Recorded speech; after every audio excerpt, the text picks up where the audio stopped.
નમસ્કાર દર્શક મિત્રો, હું છું રૂપલ વણેચિયા. સંપૂર્ણ ન્યૂઝમાં આપનું સ્વાગત છે. પાલનપુર શહેરમાં વિવિધ વિસ્તારોમાં આવેલી જર્જરિત ઇમારતો જેવા કે ફ્લેટ, શોપિંગ સેન્ટરો, જૂના મકાન જે જોખમકારક છે, રાહદારીઓ અને આસપાસના લોકોને નુકસાન પહોંચાડી શકે તેવી ઇમારતો મિલકત ધારકોના નામે છે.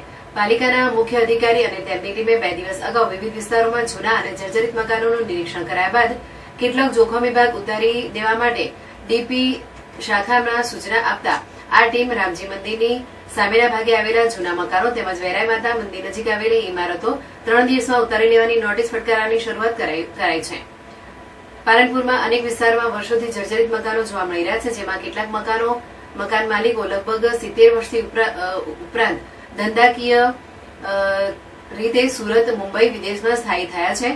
ખાસ કરીને જૈન પરિવારો વધારે છે. તેમના શોપિંગ સેન્ટરોમાં અનેક દુકાનો પણ ભાડુઆતો ભોગવી રહ્યા છે.